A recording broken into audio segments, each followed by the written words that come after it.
Hello दोस्तों, स्वागत है आपका मेरे नए वीडियो में। दोस्तों, मेरी एक्सपर्टाइज म्यूचुअल फंड्स और पर्सनल फाइनेंस है।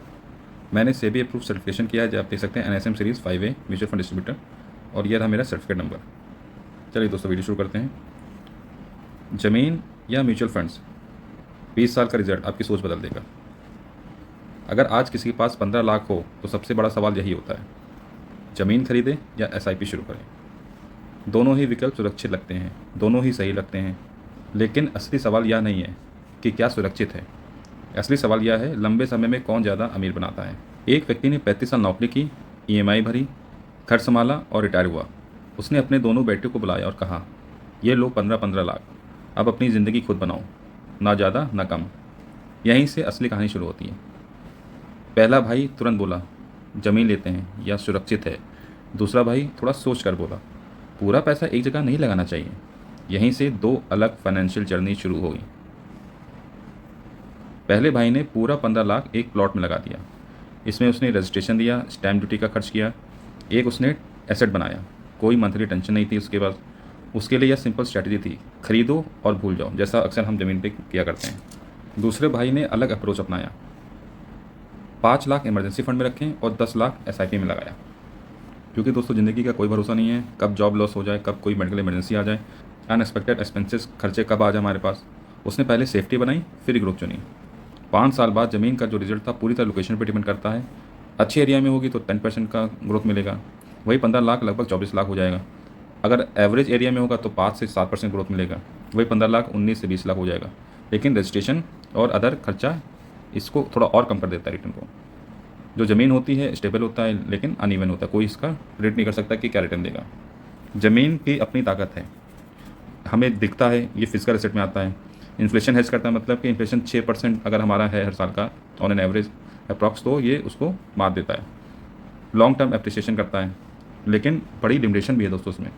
इसको तुरंत इसमें कैश नहीं मिलेगा। अगर आप सेल करना चाहेंगे तो आपको तुरंत कैश नहीं मिलेगा, बेचने में समय लगता है, पैसा फंसा रहता है। एसेट है लेकिन लिक्विड नहीं है। लिक्विड मतलब कि हमें तुरंत, अगर 2 दिन बाद हमें ज़रूरत है या कल ज़रूरत है तो पैसा नहीं मिलेगा। अब आइए दोस्तों, समझते हैं SIP म्यूचुअल फंड SIP का खेल थोड़ा अलग है। 12% CAGR मिला था या 14% मिलेगा। आपने देखा है कि निफ्टी 50 का रिटर्न या बेस्ट जो म्यूचुअल फंड है उनका 12 से 14% का कैगर रहता है। तो वही हम लेके चल रहे हैं, लेकिन शुरुआत में ग्रोथ इसमें धीमी होती है। क्यों? क्योंकि कंपाउंडिंग धीरे धीरे शुरू होती है, लेकिन बाद में तेज़ हो जाता है। पहले साल बहुत बोरिंग लगेगा, लगता है कि पैसा बढ़ता ही नहीं, इसमें कुछ नहीं हो, लेकिन बाद में वही आपको असली पावर दिखेगा इसमें। 10 से 15 साल में असली फ़र्क दिखना शुरू होता है। जो ज़मीन है वो 10% लेके चलते हैं तो 62 लाख हुआ 15 साल में। SIP हम 12 से 14% लेके चलते हैं तो 55 लाख से 71 लाख होता है। अब SIP आगे निकलना शुरू करता है धीरे धीरे करके। जो कोई कंपाउंडिंग होती है उसमें समय बीतता है, वैसे कंपाउंडिंग इसमें काम करती है, क्योंकि हर साल रिटर्न बड़े बेस पे लगता है। SIP 12 से 14% मानते हैं तो 1 करोड़ 35 लाख रुपए करीब बनता है। लेकिन अगर लैंड ग्रोथ सिर्फ 6% हो, अगर सही ज़मीन आपने सही जगह पे नहीं लिया है, तो वैल्यू लगभग 50 लाख तक सीमित रह सकती है। टाइम में फ़र्क को मल्टीप्लाई कर दिया है। अब दोस्तों, रियल ट्रुथ क्या है?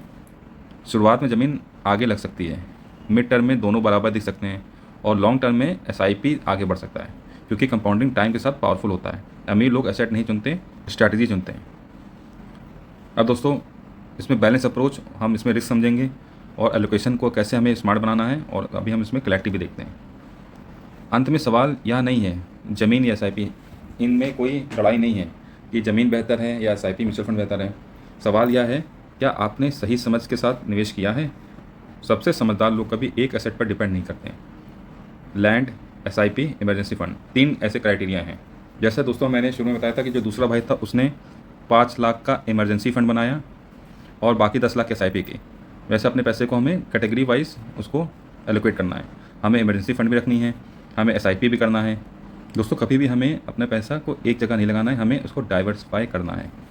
हमें इमरजेंसी फंड हमेशा रखना है, क्योंकि हमें कल का कुछ नहीं पता कि कब पैसे की ज़रूरत कब पड़ जाए हमें। तो SIP करिए, लेकिन आप अपना एक इमरजेंसी फंड जरूर बताइए, जैसा मैंने वीडियो के शुरुआत में बताया था। दोस्तों, यह वीडियो अगर आपको पसंद आया है तो इसे लाइक करिएगा, कमेंट करके आप ज़रूर बताइए कि आपको कैसा लगा और आप क्या चुनेंगे। आपके पास अगर लमसम पैसा है तो आप ज़मीन लेंगे उससे, कि आप म्यूचुअल फंड में SIP करेंगे। वैल्यूबल कंटेंट आपके लिए बनाते रहेंगे, लेकिन चैनल को दोस्त सब्सक्राइब करिएगा, क्योंकि दोस्त अंत में मैं ये समझता हूँ पैसा कमाना नहीं, समझना सबसे ज़रूरी है। थैंक यू दोस्तों, मिलते हैं नेक्स्ट वीडियो में।